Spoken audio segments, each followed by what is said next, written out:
Hello, everyone, and welcome back to our developmental trauma series. I am Frances Echeverria. I'm a mental health consultant with the Early Childhood Council, and I'll let my coworkers introduce themselves.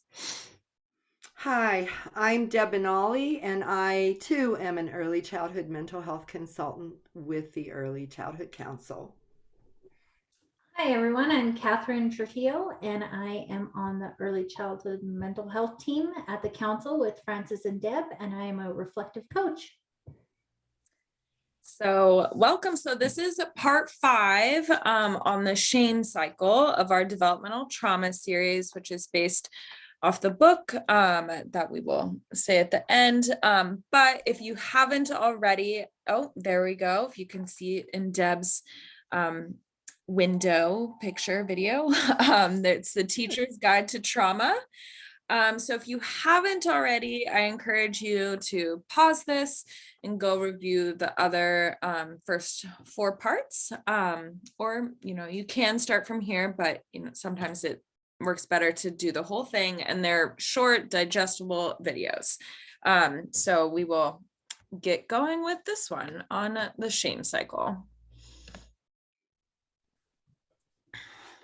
So children with you'll see DT reference in this PowerPoint, and that is developmental trauma.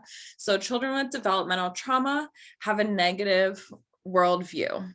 So that means that they believe that everything is their fault, and this often translates to intense, overwhelming, and often crippling shame and guilt. So again, their worldview that they kind of go about in the world is that things happen, whether it be trauma or accidents or anything happens because of them. And because of this sense, it gets overwhelming, and we're going to go into how that affects them on a day-to-day.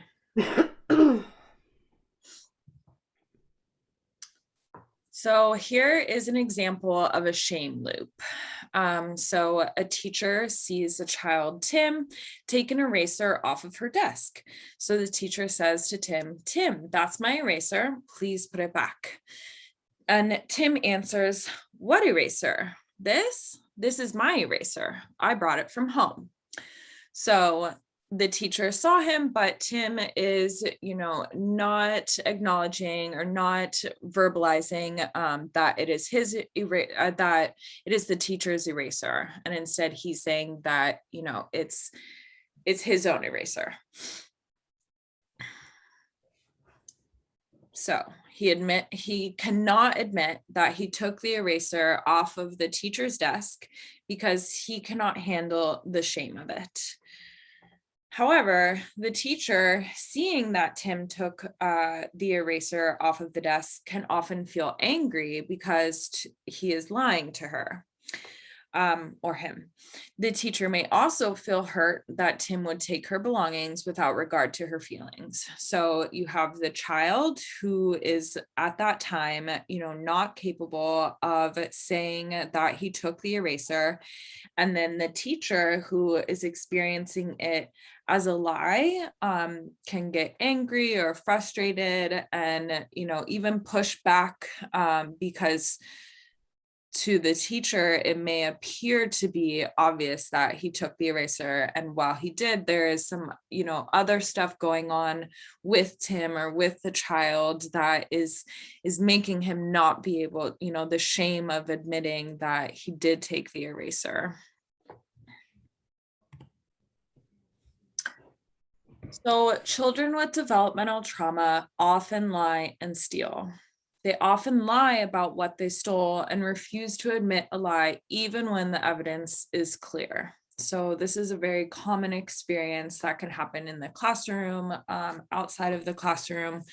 But again, it goes back to, the shame and guilt that they feel for doing that, for taking something, or and not being able to admit that they said it. So as teachers and adults, we have to keep this in mind, that it is a common experience for children with developmental trauma to lie and steal.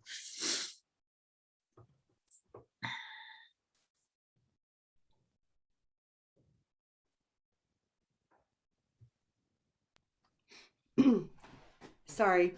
Developmental trauma children see something they want and they take it. They are survivalists. I think that's real important to remember. They are survivalists. They've learned how to survive. They often do not possess the inner monologue that warns them that if they take something that does not belong to them, they will get in trouble. So it looks very impulsive. They see it, they take it. What they've learned is that if they see it and they take it and they need it in order to survive, and they don't have an inner system that warns them. Think of a time when you messed up. Get in touch with how you felt when you had to confess. It's not a very pleasant feeling, is it? Okay.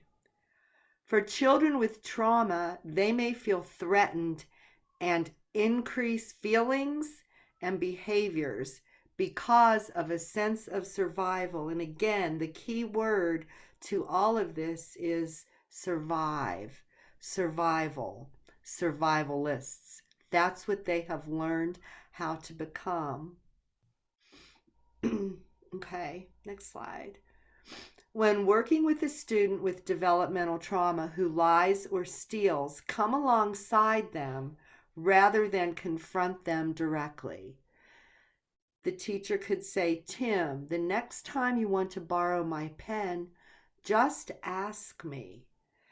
But do it standing beside them and very non-confrontational.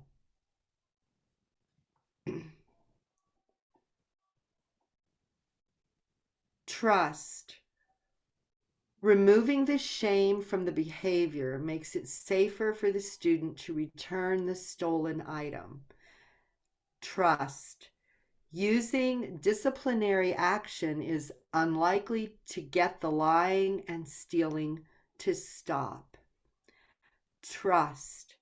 After dealing with children in a shame-free manner over time, they may develop trust and not feel the need to lie or steal, which is why I emphasize the word trust.